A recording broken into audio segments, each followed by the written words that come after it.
मोदी जी निश्चित तौर पर रिकॉर्ड बनाना चाहते हैं। जो जो इस देश में नहीं हुआ है वो सारी खराब चीजें करना चाहते हैं। आप अडानी को लगातार अमीर करते चले जाए, आप कहें कि इकोनॉमी बढ़ रही है तो उससे हो जाएगा क्या आम आदमी की जो तनख्वाह है वो बढ़ रही है? क्या वो महंगाई को से जो जूझ रहा है उससे निदान पा रहा है कुछ? ये हमारे मुद्दे हैं। देश की बेटी जिसने देश का नाम गर्व से ऊंचा किया पूरी दुनिया में, वो आपके अपने खुद के देश में सड़क पे बैठी हुई अपने लिए न्याय मांग रही है और सरकार उसे न्याय देने की जगह सड़क से पकड़ के घसीट रही है। आपने देखा होगा भारतीय जनता पार्टी के टॉप में किस तरह की घटिया भाषा का उन बेटियों के लिए इस्तेमाल किया है। किस तरीके से उस सांसद ने कहा कि घमंड से चूर होकर कहा कि दबदबा है और दबदबा रहेगा। तो आप सोचिए कि ये वो सरकार है जहाँ पर जो बेटी बचाओ का जो नारा था, बेटी बचाओ भारतीय जनता पार्टी के सांसदों से, बेटी बचाओ भारतीय जनता पार्टी के विधायकों से। योगी जी कहते भी है कि भाई गुंडे बदमाश भाग गए हैं, हो सकता है भाग गए हो क्योंकि उनकी जगह तो भारतीय जनता पार्टी के लोगों ने ले ली है। इन दिनों देश में ढेर सारी घटनाएं हुई हैं। एक तरफ संसद से 150 से ज्यादा सांसदों को निलंबित कर दिया गया, दूसरी तरफ महिला पहलवानों का संन्यास लिया गया। उन्होंने संन्यास दिया क्योंकि ब्रजभूषण शरण सिंह के करीबी को अध्यक्ष बनाया गया WFI का। इन तमाम मामलों को लेकर के हम बातचीत करने वाले हैं। हमारे साथ कांग्रेस के नेता अनिल यादव हैं। सर, आपने देखा होगा कि संसद में पिछले दिनों 150 से ज्यादा सांसदों को निलंबित कर दिया गया। पहले कुछ सांसदों को एक दिन निलंबित किया गया, दूसरे दिन और भी जो सांसद वहां गए उनको हटा दिया गया संसद से। और इस बीच जब उनको संसद से हटाया गया तो इस बीच कई सारे कानून भी पास कर दिए गए। और एक खबर ये भी आई कि संसद में ढेर सारे सवाल, कम से कम 150 से ज्यादा सवालों के जवाब नहीं दिए गए। ये इतिहास में पहली बार हुआ। क्या सोचते हैं आप इसको लेकर? देखिए, ये मोदी जी वाला यहाँ पर विपक्ष के लिए जगह नहीं है। ये लोग ऐसा लोकतंत्र चाहते हैं जहाँ पर इनसे कोई सवाल जवाब ना हो, इनकी गलत नीतियों पर विपक्ष इनसे पूछे ना, इनके जो अत्याचारी जो इनके सांसद हैं, जो विधायक हैं, उनको खुले में छोड़ दिया जाए। विपक्ष कुछ बोले, जनता ट्राई करे लेकिन कुछ कह नहीं पाए। तो उसी कड़ी में आप देखिए कि लगभग 150 सांसद हमारे सस्पेंड हुए और ये पहली बार हुआ है इतिहास में। और उनका कसूर क्या था? वो ये जानना चाहते थे कि भाई पार्लियामेंट में ब्रीच हुआ है, जिस संसद में जो सबसे ज्यादा सुरक्षित जगह है देश की, वहां पर 2-4 लड़के लड़कियां आ जाते हैं और उन्होंने आपकी सिक्योरिटी को ही ना दिखा दिया। अब बजाय उस पर सवाल पे जवाब देने के उन्होंने सांसदों को सस्पेंड करना शुरू कर दिया। अब मुझे बताइए, क्या वो सांसद गलत कर रहे थे? वो यही तो जानना चाहते थे कि ऐसी क्या कमी हुई, कैसे इस संसद की सिक्योरिटी ब्रीच हो पाई। और यदि ये लड़के लड़कियां कर सकते हैं तो यदि कोई आतंकवादी आ जाएगा तो क्या हाल करेगा? तो मुझे लगता है कि बजाय इस पे जवाब देने के उन्होंने बहुत ही छोटी सोच का यहाँ पर नहीं। तो इस पूरे मामले को लेकर के, जैसे जो सिक्योरिटी ब्रीच की आपने बात की, इसमें जो ओम बिरला है उनका एक स्टेटमेंट आया था उसके ठीक बाद कि उस सिक्योरिटी ब्रीच का जैसा कुछ मामला नहीं है। उन्होंने कहा था कि जो गैस वो लेकर के घुसे थे, जो धुआं उसमें उठ रहा था वो कुछ खतरनाक नहीं था। उन्होंने स्टेटमेंट दे दिया था। वो ये कह रहे थे कि हमने जब ये बात कर दी है तो सांसद जो उसमें हल्ला मचा रहे हैं, हुड़दंग कर रहे हैं, तब ये हुड़दंग का कोई मसला नहीं बन जाता। आप मुझे ये बताइए कि क्या उसमें बॉम्ब लेके कोई आएगा तब सभापति जी मानेंगे इस बात को कि सिक्योरिटी ब्रीच है? अगर कोई रंग लेके आ सकता है तो कुछ भी लेके आ सकता है, बारूद लेके आ सकता है, हथियार लेके आ सकता है। और बेशर्मी देखिए, उसके बाद कहते हैं कि भाई ये सिक्योरिटी ब्रीच नहीं। तो और क्या सिक्योरिटी ब्रीच होता है? कोई व्यक्ति आपके संसद में आपके खुद के सांसद का पास लेके आके, तो आप सोचो कि कितने जगह पे वहाँ पर सिक्योरिटी लैप्सेस हुए हैं। पहले तो सांसद पे कार्रवाई करनी चाहिए। एक तरफ जैसे 150 सांसदों को निलंबित किया गया, लेकिन जिसके पास पर वो लड़के लड़कियां अंदर गए थे उनके ऊपर कोई कार्रवाई नहीं। देखिए, क्यों कार्रवाई करनी है? ये तो विपक्ष की आवाज दबाना चाहते हैं ना। वो इनका सांसद था, उसके 100 खून माफ है।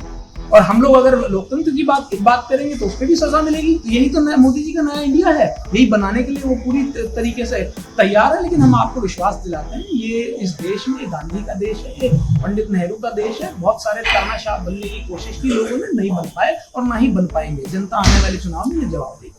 नहीं, एक चीज तमाम जो बातचीत लोग कर रहे हैं, तमाम सोशल मीडिया में जो चल रहा है कि ये इतिहास में पहली बार हो रहा है और लोग इसको एक प्रयोग के तौर पे देख रहे हैं।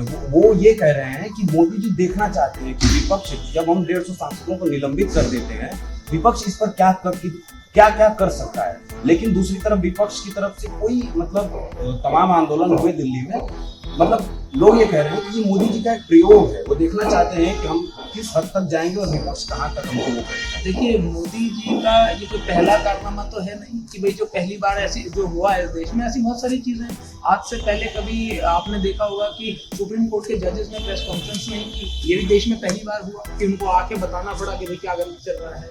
आज से पहले कोई ऐसा प्रधानमंत्री नहीं हुआ कि भाई जिसने मीडिया का सवाल लेना बंद कर दिया हो। ऐसा इस देश में कोई प्रधानमंत्री नहीं हुआ।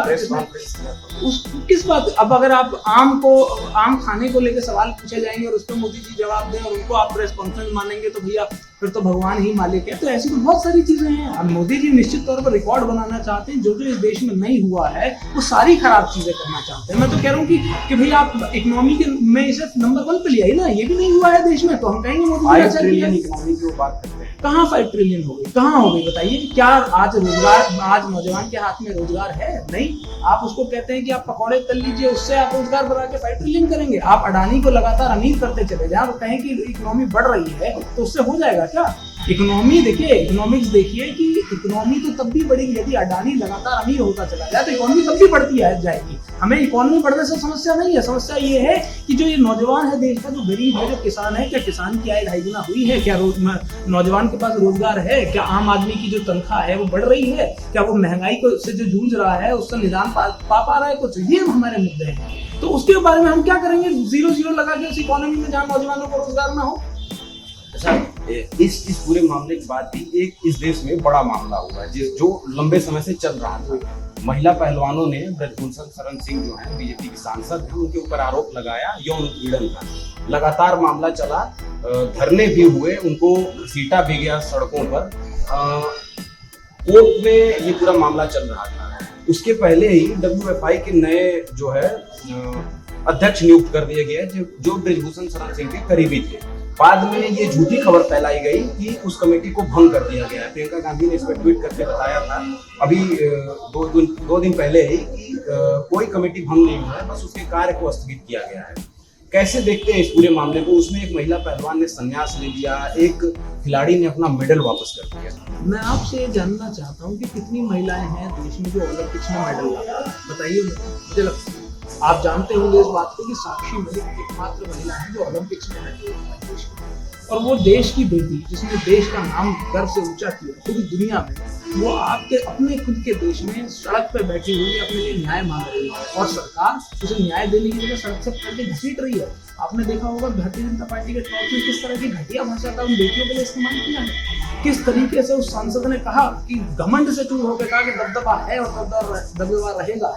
तो आप सोचिए कि ये वो सरकार है जहां पर जो बेटी बचाओ का जो नारा था, बेटी बचाओ भारतीय जनता पार्टी के सांसदों से, बेटी बचाओ भारतीय जनता पार्टी के विधायकों से, इनके नेताओं से। और ये कोई एक ब्रजभूषण शरण नहीं है। आप अगर जांच करके देखेंगे तो हर गली में एक ब्रजभूषण बैठा है, हर चौराहे पे एक भारतीय जनता पार्टी का झंडा लगाए ब्रजभूषण घूम रहा है। और मैं तो उदाहरण के लिए कह देता हूँ, उत्तर प्रदेश में आप लोग उत्तर प्रदेश में यूपी जोड़ो यात्रा कर रहे हैं, कुलदीप सेंगर इन्हीं के विधायक थे। एक महिला को अपनी FIR लिखवाने के लिए मुख्यमंत्री के सामने के आवास पर जाकर आत्मदाह करना पड़ा। ये कानून व्यवस्था है? ऐसे बेटियों को सुरक्षित रखेंगे? मुझे शर्म आती है इस बात को कि बताइए, महात्मा गांधी कहते थे कि भाई बेटियां गहने पहन के घूम सके तब इस देश को माना जाएगा, ये सुरक्षा मानी जाएगी। अमित शाह ने लेकिन कहा था कि उत्तर प्रदेश में कानून व्यवस्था ऐसी है कि रात को 12 बजे भी महिलाएं गहने पहने।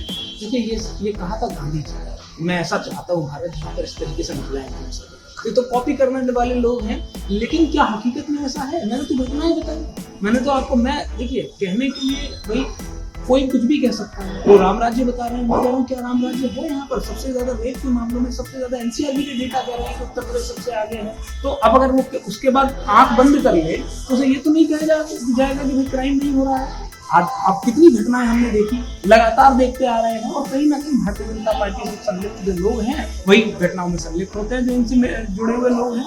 तो निश्चित तौर पर, और योगी जी कहते भी है कि भाई गुंडे बदमाश भाग गए हैं, हो सकता है भाग गए हो क्योंकि उनकी जगह तो भारतीय जनता पार्टी के लोगों ने ले ली है, और इसके जवाब में भारतीय जनता पार्टी के लोग। अच्छा, अभी बीजेपी के एक नेता को, जो मौजूदा विधायक थे, उनको 10 साल पहले वाले एक मामले में 25 सजा हुई है। 25 से उन्होंने रेप का मामला था। और दूसरी तरफ बीजेपी ये भी कहती है कि बेटी बचाओ बेटी पढ़ाओ जैसे नारे वो देती है। इसको, ये जो पूरा मामला है, उस विधायक को लंबे समय से वो मामला चल रहा था, लेकिन कोई कार्रवाई नहीं हो रही। क्या कारण रहा कि कार्रवाई नहीं होती रही? और एक सटीक समय जो चुनाव आने वाला है लोकसभा का, उसके पहले उस विधायक के ऊपर इस तरह से कार्रवाई। यही तो घटनाएं हैं जिनसे आप भारतीय जनता पार्टी के हमारे चरित्र का आप आकलन कर सकते हैं। और ये मैंने कहा ना, जैसे कि पहला मामला नहीं है, कुलदीप सेंगर के मामले में तो लगातार कार्रवाई हुई नहीं। आखिरकार जब देश में पूरी दुनिया ने इस मुद्दे को उठा लिया, तब जाके योगी जी की पुलिस ने कुछ कार्रवाई करी है, वो भी सीबीआई के आदेश पर कार्रवाई हुई। उसके बाद आप देखेंगे कि भाई हाथरस की जो घटना थी, वहां पर देखा कि किस तरीके से दलित बच्ची को जबरन योगी जी की पुलिस जलाई।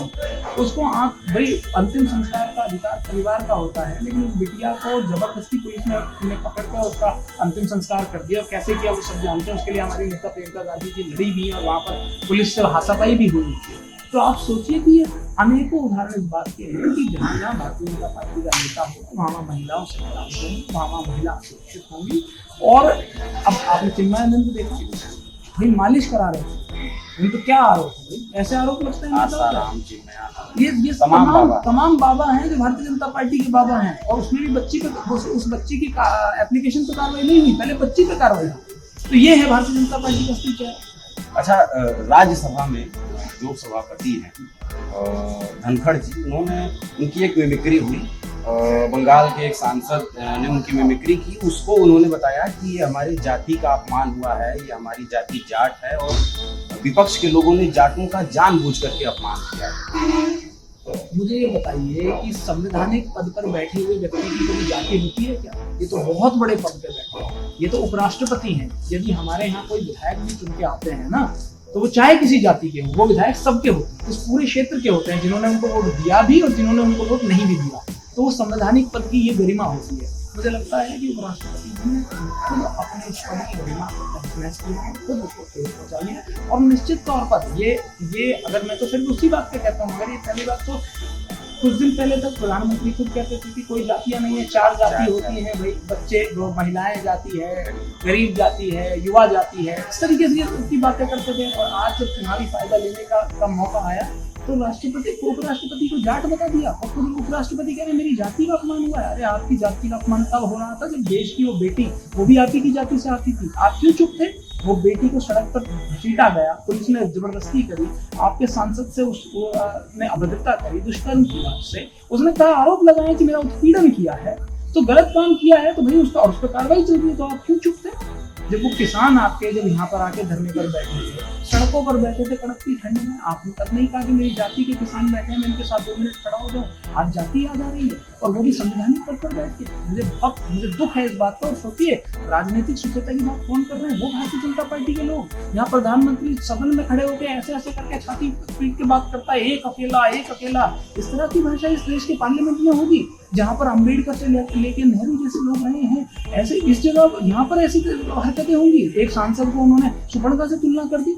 बताइए, ये भाषा होगी एक पार्टी की? हमारी पार्टी के राष्ट्रीय अध्यक्षा को उन्होंने क्या क्या नहीं कहा, विधवा कहा और पता नहीं क्या क्या नहीं कहा। तो ये शब्दावली होगी? निश्चित तौर पर सोचने की बात है। और ये दयनीय स्थिति भारतीय जनता पार्टी की जो मानसिक स्थिति है उसके लिए। मोदी जी ने ये कहा कि नई संसद है, इसलिए इसमें इस तरह, क्या आप मानते हैं कि नई संसद में ऐसी ही व्यवस्था, ऐसे ही भाषा, ऐसे ही लोग वहां जाकर के बैठेंगे? देखिए, ये मोदी जी की संसद है ना, तो मोदी जी की संसद में आप क्या एक्सपेक्ट करेंगे? लोकतंत्र ना हो, विपक्ष की आवाज दबाई जाए, महिलाओं का अपमान किया जाए, अडानी के मुद्दे पर बात ना हो पाए, वो तमाम चीज तो हो रही है। यही मोदी जी की संसद है, जहाँ पर अडानी के बारे में आप सवाल नहीं पूछ सकते हैं, महिलाओं का अपमान होगा, सांसदों को सस्पेंड किया जाएगा, लोकतंत्र की तिल तिल करके हत्या की जाएगी, जबरन बिल पास कराए जाएंगे। कोई कुछ भी सजेशन दे, सुप्रीम कोर्ट ने भाई इलेक्शन कमीशन के लिए इतनी अच्छी गाइडलाइंस दी थी, फॉलो कर लेते, लेकिन नहीं हुआ फॉलो। ये मोदी जी की संसद है, हम मानते हैं इस बात को, और ऐसा ही होगा मोदी जी के राज में। लेकिन ये 24 अंत है, 24 के बाद नया समय आएगा, नया सवेरा होगा, भारत अपने रास्ता पे होगा, सूर्य की तरह उगता हुआ भारत देश से वापस जगमगाता हुआ। बहुत बहुत धन्यवाद सर। ये थे हमारे साथ अनिल यादव, कांग्रेस के नेता, जो तमाम मामले चल रहे हैं पूरे देश में, चाहे वो संसद का मामला हो, चाहे वो बेटियों के संन्यास लेने का मामला हो, अवार्ड वापसी का मामला हो, पूरे मामले पर इन्होंने बहुत खुल करके बोला। और ऐसे भी और भी बातचीत हम लोगों से करते रहेंगे। आप हमारे साथ जुड़े, बहुत बहुत धन्यवाद।